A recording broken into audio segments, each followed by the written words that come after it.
현존의 기쁜 소식.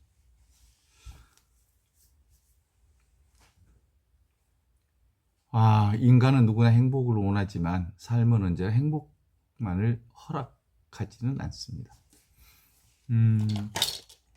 태어나는 순간부터 우리는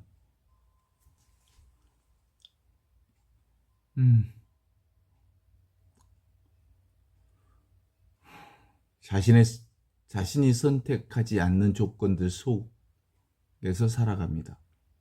어느 누구도 자신의 부모를 선택한 적 없고 자신의 시대와 환경을 결정짓지 못했습니다. 건강한 몸으로 태어난 사람도 있고 병약한 몸으로 태어난 사람도 있습니다. 부유한 가정에서 태어난 사람도 있는가 하면 가난한 환경에서 삶을 시작한 사람도 있습니다. 우리는 마치 낯선 세상에 갑자기 던져진 존재처럼 살아갑니다. 또 삶이 뜻대로 흘러갈 때는 이러한 사실을 크게 의식하지 못하지만 질병과 실패, 상실과 죽음이 찾아오면 우리는 묻게 됩니다. 왜 하필 나인가? 왜 이런 고통이 내 삶 안에 찾아왔을까? 그 질문은 오래된 인류의 질문이기도 합니다. 붓다는 바로 이 현실에서 출발합니다. 그는 인간의 삶을 고라고 표현했습니다. 여기서 말하는 고는 단순한 육체적 아픔이 아닙니다. 모든 것이 변하고 사라지는 사실 안에서 오는 근원적 불안입니다. 우리는 변하지 않는 행복을 원하지만 세상은 영원히 붙잡을 수 있는 것이 없습니다. 사람도, 사랑하는 사람도, 젊음도, 건강도, 재물도 모두 변화하고 사라집니다. 고통은 바로 변화하는 것을 붙잡으려는 마음에서 생기는 거죠. 장자 역시 인간 존재의 한계를 깊이 통찰하였습니다. 그는 소요유라고 하는 장자의 소요유에서 북쪽 깊은 바다에 사는 거대한 물고기 곤의 이야기. 곤은 끝을 알 수 없는 거대한 존재지만 깊은 바닷속에 머물러 있습니다. 그러다가 어느 날 붕새로 변해서 하늘 높이 날아올라 남쪽 바다를 향해 날아갑니다. 곤이 붕이 된다 라는 이야기죠. 이 이야기는 단순한 신화가 아니라 그것은 인간 영혼의 얘기죠. 곤은 아직 깨어나지 못한 인간의 모습입니다. 자신의 환경 조건에 갇혀 살아가는 존재를 말합니다. 과거의 기억과 과거의 상처에 묶여 자신의 생각과 판단 속에 갇혀 있습니다. 그는 자유를 꿈꾸지만 자유를 알지 못합니다. 넓은 세상에 있다는 것은 듣기는 했지만 여전히 깊은 바다의 어둠 속에 살아갑니다. 우리 역시 그러한 상황과 똑같죠? 우리는 자신이 누군지 안다고 생각하지만 대부분은 자신에 대한 생각 속에서 살아갑니다. 성공하면 기뻐하고 실패하면 무너져 버립니다. 칭찬받으면 행복하고 비난받으면 괴롭습니다. 세상이 만들어 놓은 기준 안에서 끊임없이 자신을 평가하며 살아갑니다. 불교에서는 이러한 상태를 무명이라고 부릅니다. 진실을 보지 못하는 어둠을 말하는 거죠. 알라야식에 저장된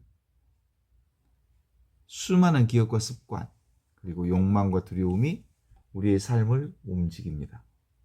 그것이 업입니다.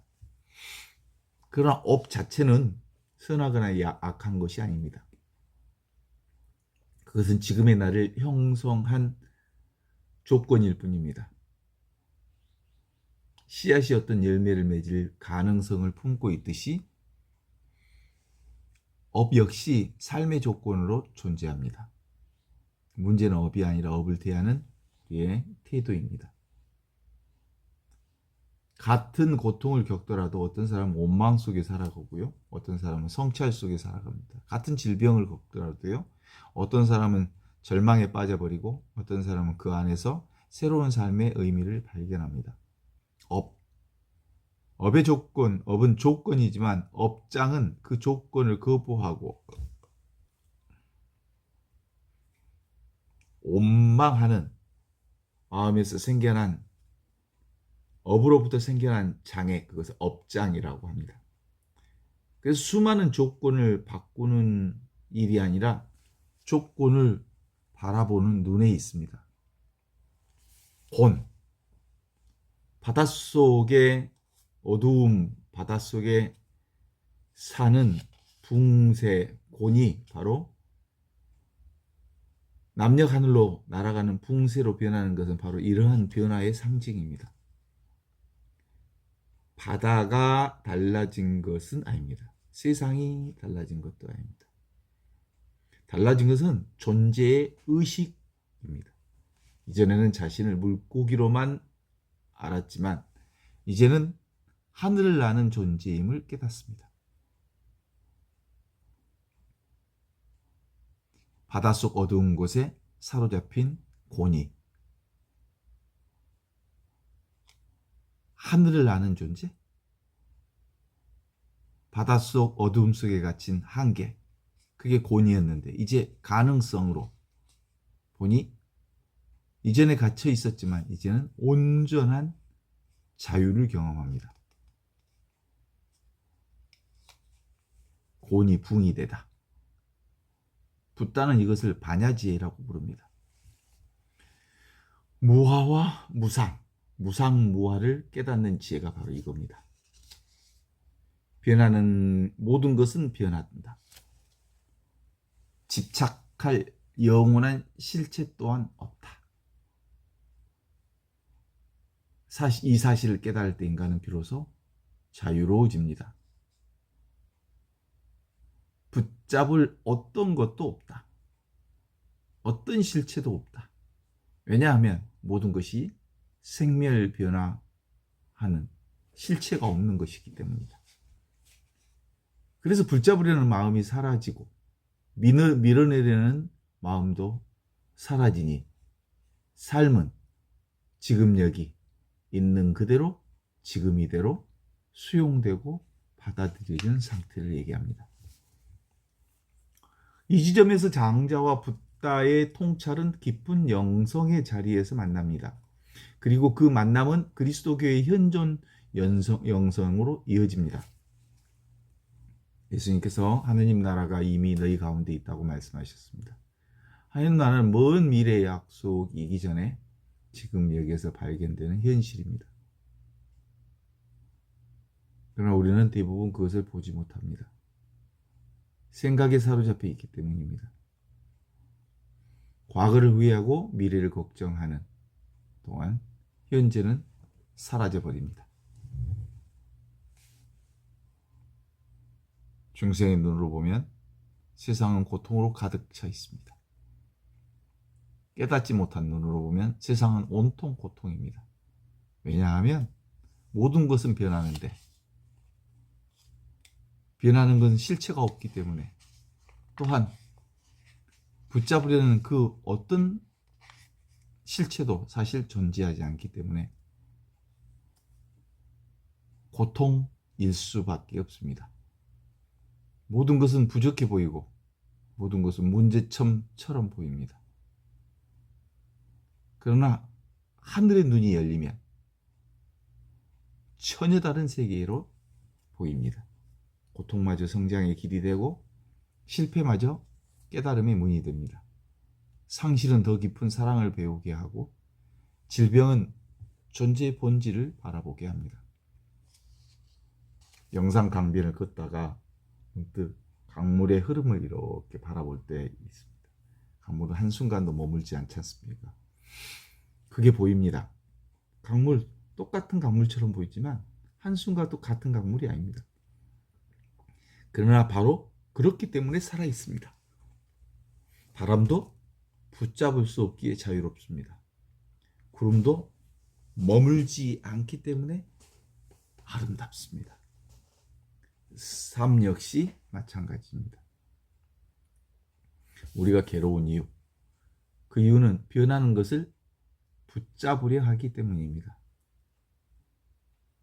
그러나 변화 자체를 받아들이게 되면 삶은 더 이상 고통의 짐이 아니라 살아있는 신비가 됩니다.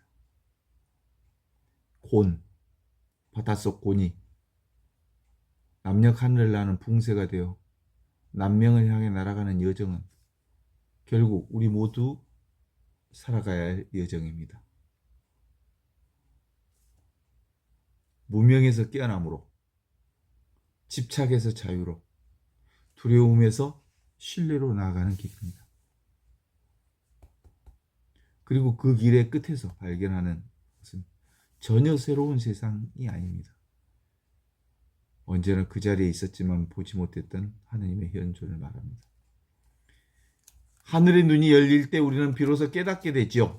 내가 걸어온 길도 은총이었고 나를 괴롭혔던 고통도 은총이었으며 지금 이 순간의 이 숨결도 은총이었다는 사실을요. 그때 비로소 삶은 더 이상 짐이 아니라 선물이 됩니다. 그리고 우리는 지금 여기 이 순간 살아있는 하나님의 현존 안에서 모든 것을 새롭게 바라보게 됩니다. 그곳에는 원망 대신 감사가 있고 두려움 대신 평화가 있으며 고통 속에서 꺼지지 않는 생명의 빛이 흐르고 있습니다.